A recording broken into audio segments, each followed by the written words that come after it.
Now, an Emeritus Newsbrief, I'm Lynn, Huston. A new study shows that 1 in 31 Americans is in prison or jail, which is breaking the financial situations of many states. That story in just a moment, but first, President Obama has named 2 appointments to carry the torch for health care reform.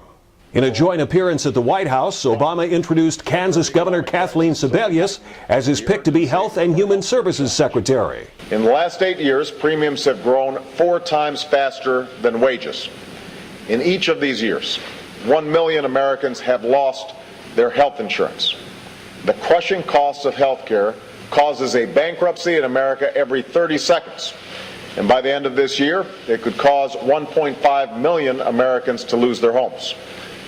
It's a crisis punishing families, battering businesses, squeezing our states, and increasingly imperiling our own budget. Healthcare is one of the fastest growing expenses in the federal budget, and it's one we simply cannot sustain. That is why we cannot fail to act yet again. If we're going to help families, save businesses, and improve the long-term economic health of our nation, we must realize that fixing what's wrong with our healthcare system is no longer just a moral imperative, but a fiscal imperative. Healthcare reform that reduces costs while expanding coverage is no longer just a dream we hope to achieve, it's a necessity we have to achieve. He also named Nancy Ann DeParle to the White House Office for Health Reform. DeParle was former commissioner of Tennessee's Health and Human Services. She's also worked for healthcare companies.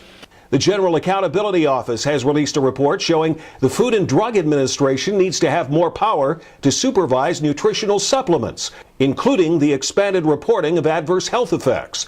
The report recommends the industry prove the safety of a product before marketing. The Pew Center reports that 1 in 31 Americans is in jail or prison, which along with Medicaid are the 2 fastest growing costs that states face. The report from the center suggests more community correction programs, which cost less and have a better success rate. Lots of financial news. The Dow finished Monday at the lowest level since April of 1997.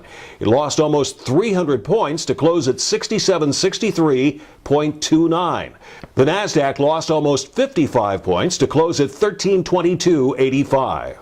The market problems caused by losses in the financial sector, AIG announcing it lost $61.7 billion last year and would be receiving another $30 to $35 billion in Tarp bailout money from the government.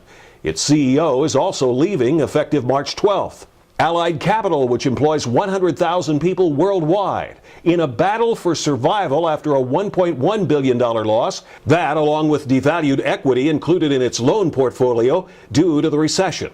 And American Capital reporting a loss of $1.7 billion for the year.